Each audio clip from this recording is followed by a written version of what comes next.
नमस्कार दोस्तों, आज हम डीसी सर्किट एनालिसिस सीरीज का लेक्चर नंबर 13 लेने जा रहे हैं, लेक्चर नंबर 13। तो इसमें देखेंगे अपन मेश एनालिसिस। चलो देखते हैं, मेश एनालिसिस देखते हैं। मेश एनालिसिस को ही लूप एनालिसिस भी कहते हैं, ठीक है। ये लूप एनालिसिस भी होता है।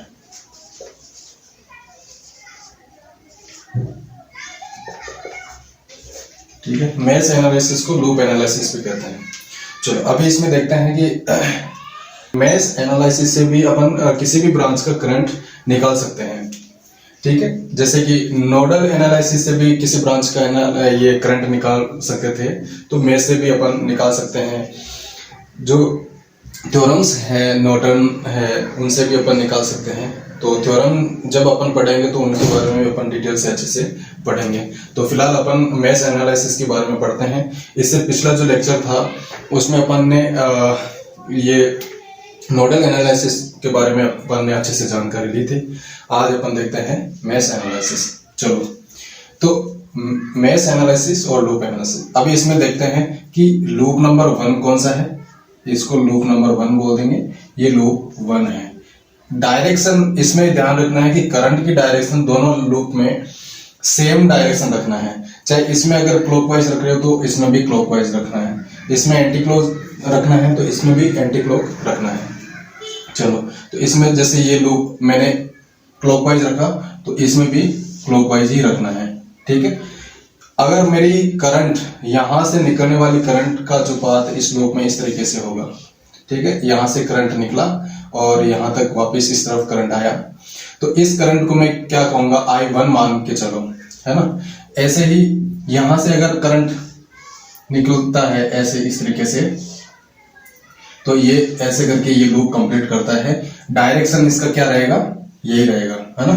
सेम करंट का जो डायरेक्शन है वो सेम रखना है आपको।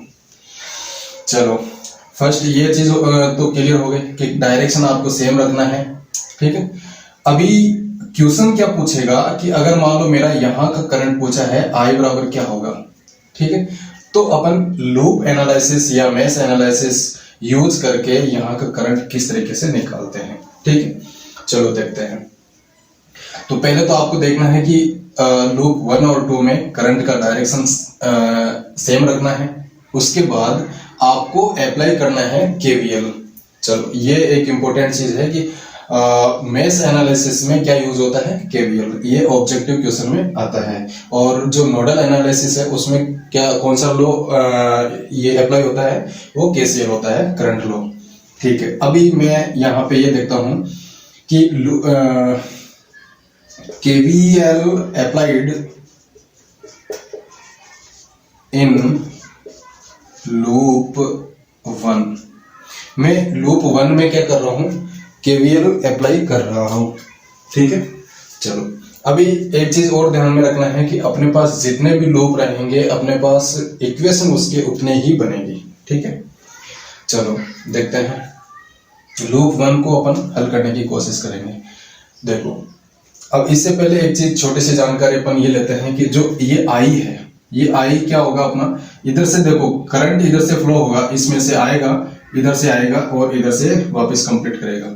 इसमें भी सेम, इधर से करंट फ्लो होगा, इधर से आएगा और ये अपना जो सर्किट है वो कंप्लीट करेगा। तो ये इधर से इस डायरेक्शन में आ रहा है और इधर से इस डायरेक्शन में जा रहा है करंट। तो यहाँ पे जो I जो रहेगा वो क्या रहेगा अपना, वो रहेगा अपना I बराबर रहेगा I1 माइनस I2। यानी कि इधर से जो करंट आ रहा है और इधर से जो इधर से जा रहा है, ये माइनस, इसमें से अगर ये माइनस होगा तो ही यहाँ पे जो बचेगा वो I करंट रहेगा अपना, ठीक है। चलो, अब अपना बात करते हैं केवीएल। तो केवीएल का जो डेफिनेशन है या केवीएल के बारे में अपन ने जाना, तो वो क्या था अपना कि सप्लाई वोल्टेज, अगर किसी परिपथ में सप्लाई वोल्टेज है वो किसके बराबर होगा, उस सर्किट में जो लगे हुए एलिमेंट के अक्रॉस ड्रॉप वोल्टेज के इक्विवेलेंट होगा, है ना। तो सप्लाई वोल्टेज बराबर ड्रॉप वोल्टेज होता है। ड्रॉप वोल्टेज उस एलिमेंट के ना, ठीक है। तो सप्लाई वोल्टेज है वो ड्रॉप जो वोल्टेज है उनके इक्वल होगा। कैसे होगा देखते हैं। देखो यहाँ पे ये सप्लाई वोल्टेज है, यहाँ पे मान लो V1 है तो इसको V2 मान लो, ठीक है।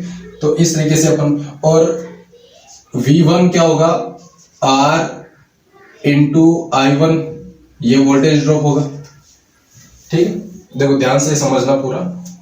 तो KVL अपन अप्लाई करते हैं, तो देखो 20 बराबर, यहां देखेंगे किसके इक्वल हो जाएगा, ये यहां पे वोल्टेज ड्रॉप होगा और यहां पे जो होगा उसके बराबर हो जाएगा।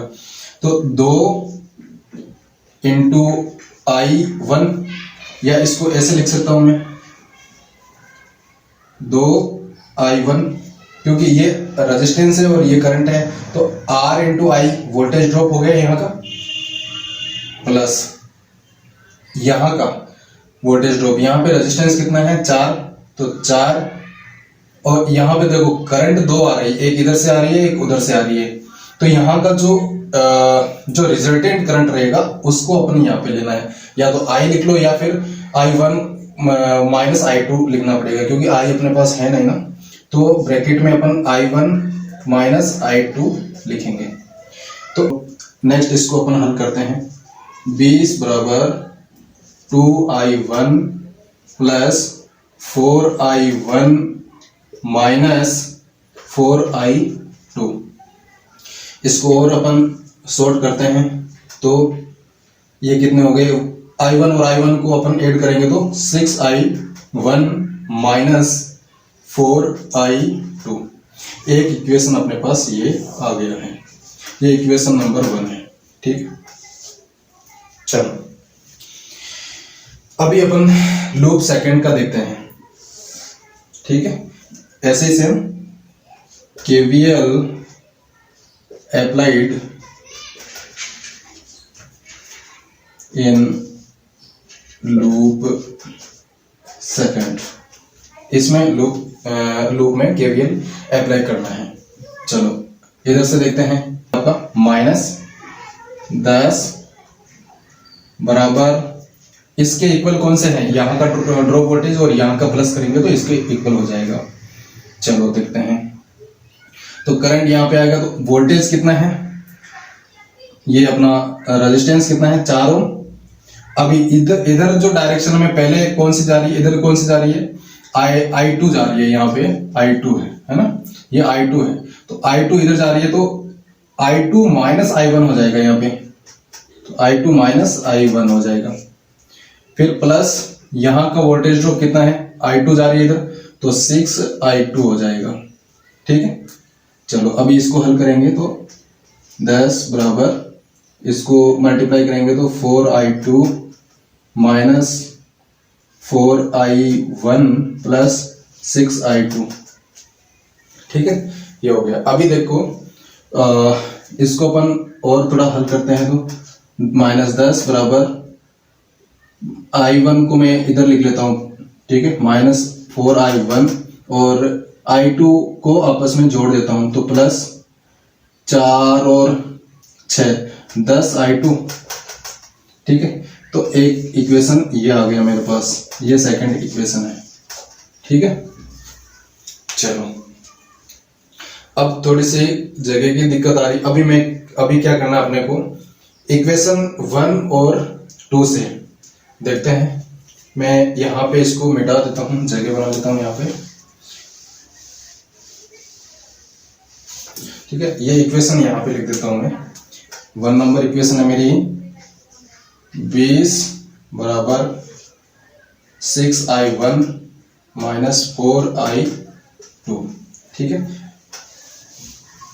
चलो अभी इक्वेशन नंबर 2 यहाँ पे ले लेता हूँ मैं, इसको लिखता हूँ -10 इसी के नीचे बराबर 4 माइनस के हैं ये -4I1 प्लस 10I2।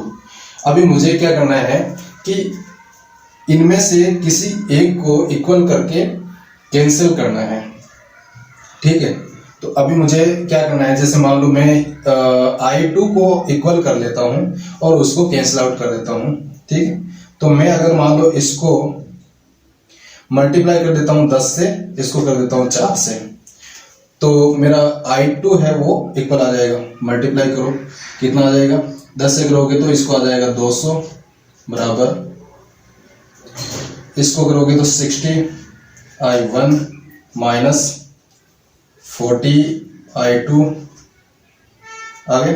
अभी इसको करेंगे तो ये आ जाएगा आपका 40 माइनस के बराबर -4 है, -4 और -16 I1, फिर ये प्लस के हैं तो प्लस 40 I2, ठीक है। अब इनको ऐड कर लो, ऐड करोगे तो ये कैंसिल आउट हो जाएगा। अब इसमें से ये करोगे आप तो क्या बचेगा, कैलकुलेशन जब करते हो तो 160 बराबर ये कितने हो जाएगा 444, ये I1 हो गया, ठीक है। अब I1 बराबर क्या आ जाएगा, I1 बराबर 160 बटा 44, तो इसको अगर हल करते हो तो 3.63 एम्पियर आपका I1 का मान आ जाएगा, ठीक है। एक बार क्रॉस चेक कर लेते हैं।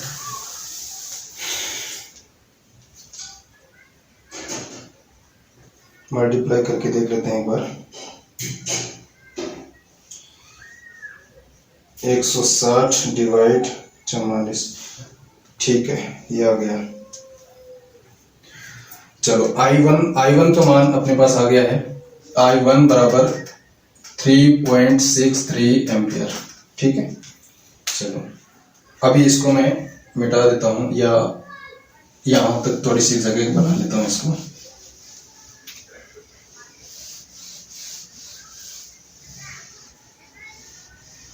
चलो अभी I2 निकालना है, तो I2 में अगर I1 का मान रख दूं मैं किसी इक्वेशन में, मान लो इक्वेशन 1 में रख दिया I1 का मान, तो I2 निकल के आ जाएगा।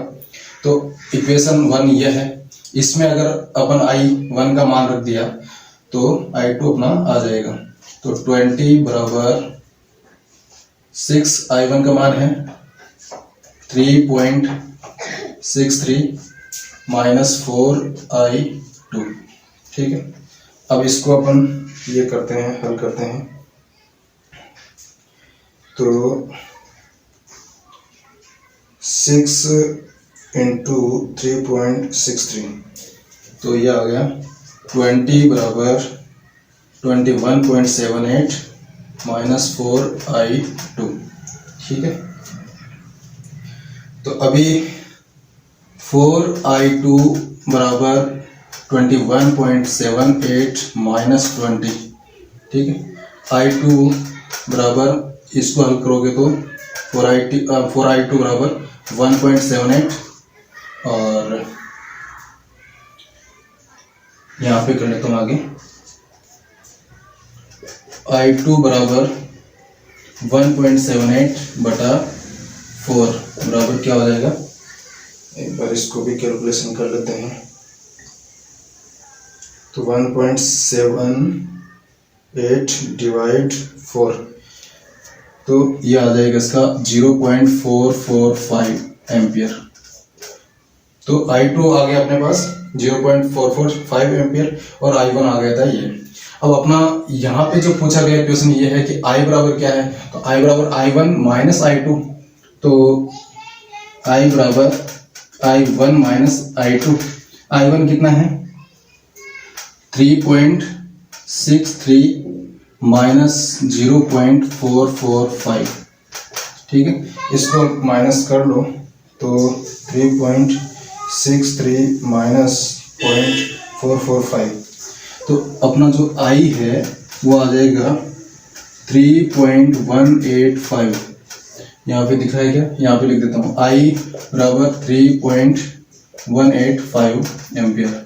तो यहाँ का जो करंट है वो आया है आपका ये वाला, ठीक है। तो इस तरीके से आपको मेश एनालिसिस और लूप एनालिसिस हल किया जाता है। अभी इसको एक बार क्रॉस चेक कर लेते हैं अपन नोडल एनालिसिस से, ठीक है।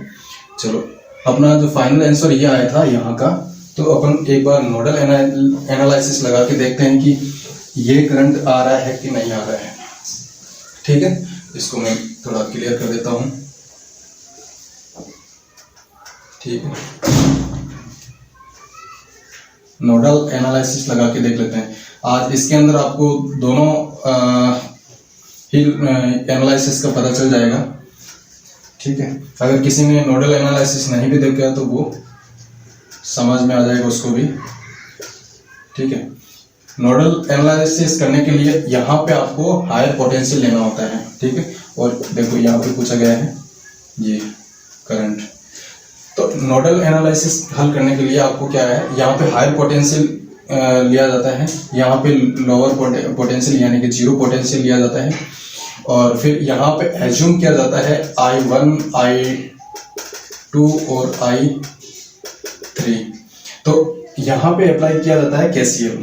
तो KCL अपन अप्लाई करेंगे, तो KCL में क्या होता है कि किसी नोड पर आने वाली धारा और जाने वाली धाराओं का बीजगणित योग क्या होता है, शून्य होता है। तो I1 plus I2 plus I3 बराबर क्या होता है, 0।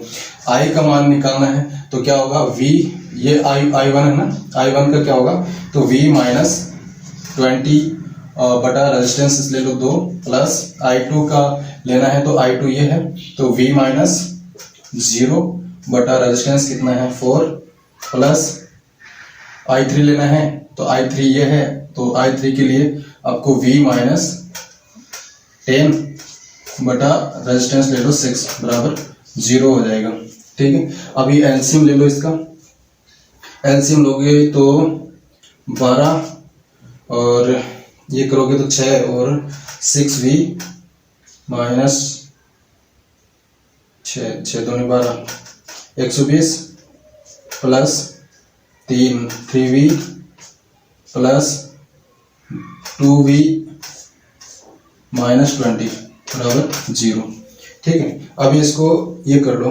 V को ऐड कर लो, तो ये हो गया आपका 6 3 9 2 11V, और इस इनको ऐड कर दो तो माइनस के 140 बराबर 0। ये तो कैंसिल आउट इससे हो जाएगा, ठीक है। और V ये पक्षांतर करेंगे तो 11V बराबर 140, जो माइनस है वो प्लस में हो जाएगा। V बराबर 140 बटा 11 मल्टीप्लाई करोगे तो कितना आ जाएगा, ये डिवाइड करोगे तो 140 डिवाइड 11, तो ये कितना हो गया 12.72 वोल्ट। तो ये यहाँ का जो वोल्टेज है वो आ गया 12.72 वोल्टेज। अभी आपको डायरेक्ट यहाँ का जो करंट है वो निकालना है, तो ये वाला फॉर्मूले में ये डाल दो 12 वोल्टेज, तो यहाँ पे अपना क्या है V माइनस 0 बटा 4 है ना, क्योंकि ये देखो I2 का वैल्यू है, ये I1 का है और ये I3 का है, तो यहाँ पे लिखेंगे अपन 12.72 बटा 4, तो इसको अगर मल्टीप्लाई करेंगे डिवाइड 4 तो आपका आंसर आ रहा है 3.1818 एम्पियर। तो ये जो करंट है वो कौन सी I2 है वो ही आपने क्या है I है, तो यहाँ पे जो अपना आंसर आया हुआ है 3.18 एम्पियर, और जो अपना लूप एनालिसिस से अपन ने किया था वो भी उतना ही आ रहा है। तो अपना करंट जो आ रहा है इस ब्रांच में दोनों ही अपन तरीके से देखा और सेम करंट आ रहा है, ठीक है। चलो, थैंक यू।